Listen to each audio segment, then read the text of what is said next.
What's happening, Geek Reactions ENT? So, being that I cannot find the She-Hulk trailer anywhere on YouTube for some odd reason, we're going to watch the new Rockstars break it down and try to pick some scenes from their breakdown. I love new Rockstars. I've been subscribed and I've been watching them for years. When I say over 6 years, I've been watching them for over 6 years, okay? They're one of my favorite YouTube breakdown channels. They're the best in the business. Okay, you can't tell me otherwise. So we're gonna watch the breakdown and see what we can extract from this female-led superhero. Is it gonna be a show or a movie? Show slash movie. At this point, it's slash with a question mark. I don't know personally. I'm not really looking forward to She-Hulk, but I am willing to give it a chance. Because they completely just, in my opinion, fucked up the Hulk. He should have got his revenge on Thanos. Be it old or new Thanos, or Thanos from back in time, or Thanos that got his head chopped off. My opinion, Hulk should have got his second coming because Thanos fucked him up without the Power Stone. And this was a beast that was on another planet just demolishing other gladiators from other planets. They completely ruined the Hulk, in my opinion. And then Professor Hulk isn't even Professor Hulk. And it's Bruce Banner green. Which I guess is Professor Hulk, but no, it's not. It's stupid. It's stupid. What they did to Hulk and Thor, I will never forgive them for. But let's hope that they do some justice with this character. We all know how Marvel likes using their platform for political views and enforcing political views. I hope this isn't one of those cases. Just let the comic book reflect on the TV screen, please. Just leave the politics out of it and just make a good comic book movie and or show that we can enjoy and not have to cringe. If you didn't learn anything from Eternals, you need to be stopped. If you did not learn anything from Eternals, the critics hated it.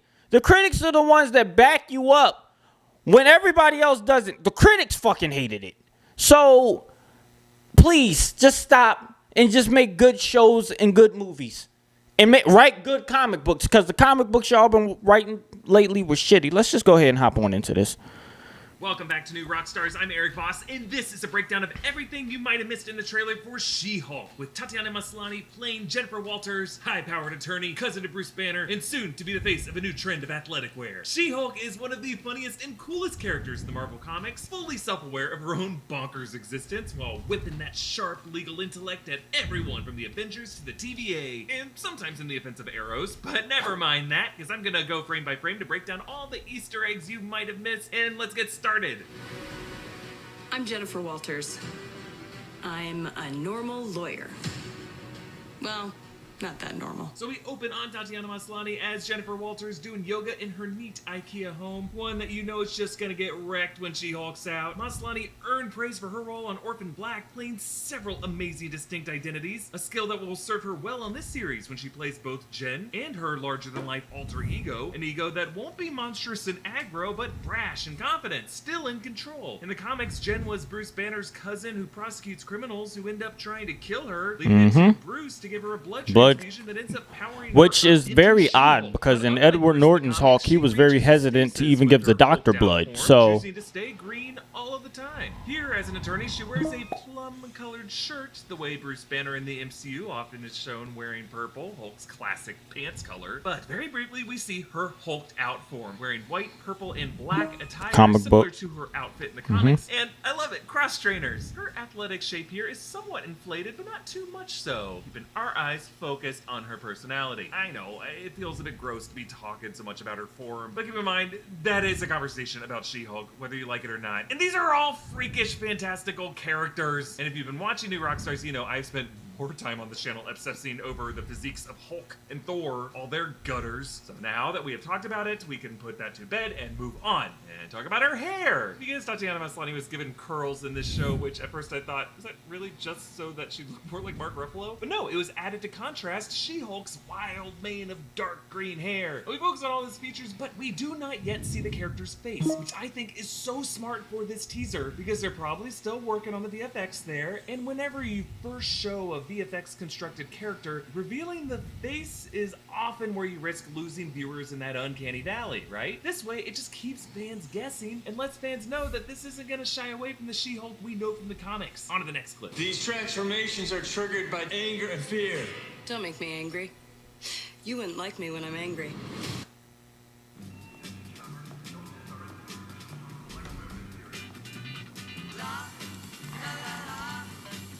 Add movies and shows to your watch list from anywhere and watch when you get home. I can already Welcome to tell where Easier this TV. is gonna go. Welcome to Google TV. Let's go help people Oh my customize God, and the save commercials. them in Mutual. Okay, who sat at my desk?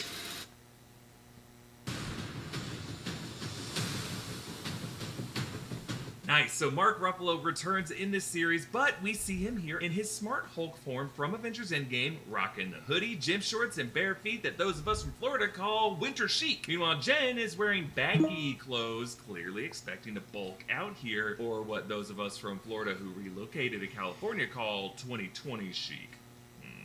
That's guess we don't leave our homes. So this must be Banner's Gamma Lab that he referred to in Endgame when he explained how he got this way. 18 months in the Gamma Lab. I put the brains and the brawn together. And now look at me.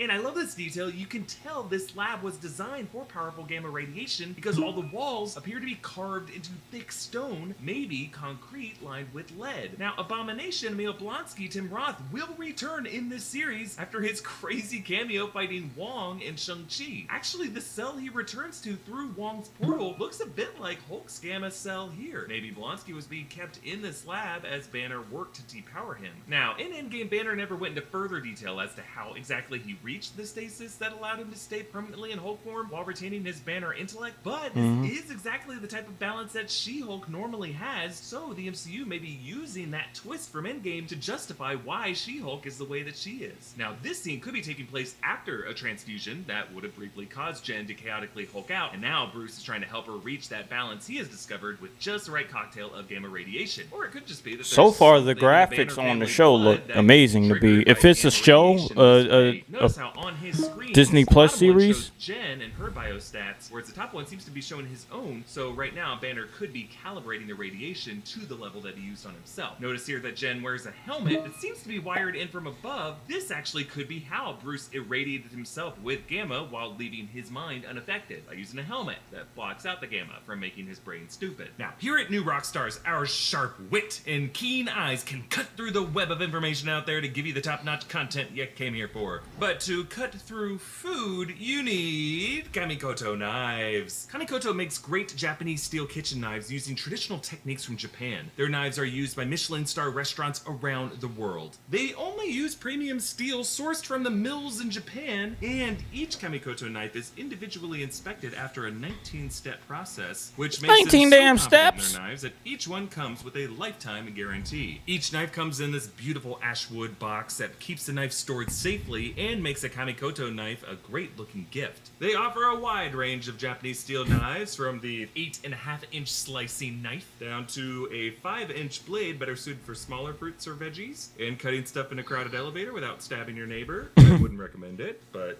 you know, options. I grabbed a Nakiri knife and it feels incredible in my hand. It just looks really cool and it feels well balanced and super functional. It's got me ready for dicing and chopping. Kamikoto has an early Black Friday sale going on, and on top of their offers, Kamikoto is offering our viewers an extra $50 off any purchase with discount code ROCKSTARS. So head to kamikoto.com/rockstars. Banner says that these transformations are triggered by anger and fear, which could also mean that maybe his Zen-like mastery over his emotions played a pretty big role in his successful fusion of his forms. But ultimately, we know that Banner reverts to his human form at some point after the events of Endgame, based on his arm still in the sling as it was at the end of Endgame when he meets with Shang-Chi. So did he heal? In the Shang-Chi post-credit scene. So maybe Banner had to return to human form in order to be able to give blood to his cousin. Because think about it, as Smart Hulk, no transfusion needle would have been able to penetrate his skin. And then maybe what we see in Shang-Chi was just him during that temporary power down. Jen quotes Bruce Banner's classic line, You wouldn't like me when I'm angry. Mr. McGee, don't make me angry. That we never like me when really I'm got angry. to hear him Bruce say is in the now MCU. human form, like he appeared in that Shang-Chi post-credit scene, but something odd is going on here. Bruce's arm is not in the sling as it was in the Shang-Chi scene. His hair is not nearly as gray, and both he and Jen look like they're wearing late 70s or early 80s attire. Specifically, Bill Bixby's attire as David Banner in the 1978 Incredible Hulk series. Also, you'll notice the focus is soft, like we're watching this on an old TV set. And yeah, it's pretty weird to see her break the fourth wall and look directly into camera to deliver the catchphrase. It's almost as if we are watching an episode of WandaVision. Are these two in a reality warped by Wanda Maximoff during the events of WandaVision? Who knows how far Wanda's hex expanded at the end of episode 6? Hulk's Gamma Lab could be near Westview, New Jersey, like at Camp Lehigh in New Jersey, and maybe they got caught in that TV reality warp, making them look like, ironically, the 1978 Hulk TV show, which the MCU has already referenced, specifically in the Ed Norton film, with the return address on the package he sent to Liv Tyler, referencing David Banner, and the fact that they sampled the music from that show. Now, if not a WandaVision crossover, this could just be an example of how the She-Hulk series will playfully break the fourth wall in its own way, perhaps with Jen's imagination taking her to these silly cutaways. I mean, the series is a legal comedy, something I imagine to be in the vein of Ally McBeal, which would also engage in these fantastical interludes. And hey, Spider-Man! Remember that? When it used to be in other things? And that procedural tone is, I think, the reason behind the new She-Hulk title logo, which I gotta admit, I'm not a huge fan of. I much prefer the original one. Yep. It has a city backdrop, as we often see in it feels like this is the city of Los Angeles. Talk show. That light pollution and smog anywhere. Suggesting this series might have the snappier and more glamorous LA vibe that we haven't really seen in the MCU since the Iron Man movies. You'll also see that glamour in the brief shot later in the reel showing Jen flashing some Angelina leg as she steps out of a car at a fancy red carpet event. But also while you scrub through this reel, there is one totally inexplicable shot that seems to show Tatiana Maslany screaming as she gets dragged into a cave. This looks horrifying. Something more out of Moon Knight than She-Hulk, I would imagine. But maybe another representation of Jen's inner fantasies or inner fears as she wrestles with her inner demons to conquer her fear and master her outer form. Could also be part of a fight with the villain of this series, Titania, Mary McFerrin, played by Jamila Jamil. As someone who has always loved She-Hulk's sense of humor and the way she kind of laughed at herself and was able to poke fun at the Marvel Comics, I'm just so excited for this series. And Tatiana Maslany is going to do such a good job as a new leader of the Avengers, perhaps, or at least just a brilliant legal mind to debate the likes of the NBA or the Living Tribunal or whoever is going to prosecute Peter Parker. Get this woman in the MCU right away. To support this channel, check out one of our great merch options at newrockstarsmerch.com. Follow me on Instagram and Twitter at EAVoss. Follow New Rockstars. Subscribe to New Rockstars for analysis and breakdowns of everything Marvel. Thanks for watching. This is my 7th video I shot today. I'm so tired, but we did it. I understand that. As you can tell, I was quiet watching because I, really, and I really enjoy their content. But, I just hope this isn't another thing like Loki where you've built this character up to be one of your most powerful villains or anti-heroes, because traditionally Loki's a villain, but anti-heroes. And then in the show, you have the female co-star outshine the star in some ways, if that makes sense. Like, she made Loki seem like an idiot, a child, when in Avengers, literally a couple seconds before, all of that happened in Loki, he was taking over the world. He showed that he was able to lead an army, and in the whole Loki show, he was an idiot. You know what I mean? I just hope it's not one of those things with this show where the female has to overshadow the male. Because we all know Marvel gets political like that, and no one wants to admit it because it's Marvel. But they get political like that. They're trying to push a certain agenda and appeal to a certain audience. So you're going to completely crap on your character that you've built up since the Edward Norton Hulk, because that's canon. I think Mark Ruffalo's Hulk was a soft reboot of Edward Norton's Hulk, but there's still elements from Edward Norton's Hulk that reflect in Mark Ruffalo's Hulk. You know, it's still in the same universe, just different actors and different looking Hulks because of the animation and advancements that we've had since Edward Norton's time as the Hulk. But anyway, I just hope that this isn't one of those situations where you completely sideline the Incredible Hulk, who has gotten her to this stage by saving her life. And now, since she's at this stage, she completely makes the Hulk seem like an irrelevant idiot. I hope she doesn't take over the Avengers. I hope it's set up like the original Avengers were. You have your two leaders, then you have your combat specialist, then you have your war god, then you have, you know, your mindless brute. Well, she's not a mindless brute because she's self-aware, but you know what I mean. I just hope that Marvel really stops with that agenda pushing, because it's really going to ruin their reputation and it's really going to ruin their brand if they keep that up, because more and more real comic book fans like myself, and this goes with DC too, is getting really tired of them trying to force feed us all of these different ideologies that we didn't invest the money and time in to your product for. If we wanted to go see all that, we would have turned on the news or watched movies that is based on those ideologies. Your movies are supposed to be based on fantasy and family fun. You know what I mean? That's the disconnect with me for Marvel, because they have this political agenda that they're trying to push, and they're trying to pander to this certain audience, and now even that certain audience that they're trying to pander to is turning on them. Like, how do you pander to something and then the same thing you pander to turns on you? That's like feeding a dog for its whole life since he was a baby. Then he one day just wakes up and just bites your throat and kills you.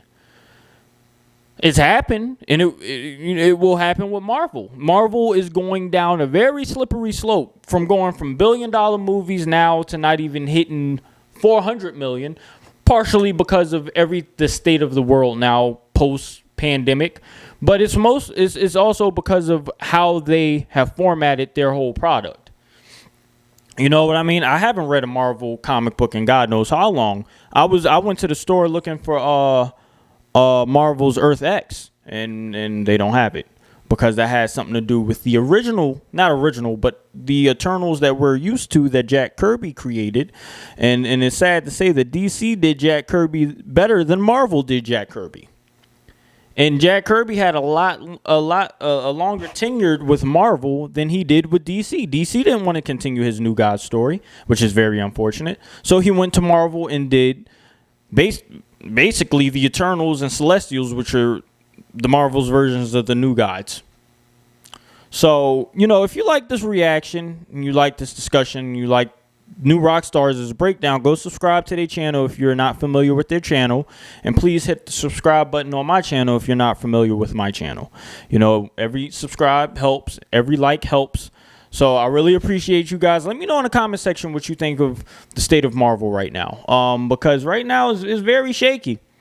It's very shaky. I wasn't, you could go back to my reaction videos of the Eternals. I wasn't particularly excited to go see the movie. I wasn't ready to run out of my chair to go see the movie. The cinematography looked amazing, but you know, you race and gender swap all of these characters, these godlike characters that are supposed to be the pinnacle of human evolution, and you know, that comes from planet Olympia, and you're giving them disabilities, and you're doing different things that no one asked for. Just make the fucking characters how the characters were in the fucking comic books.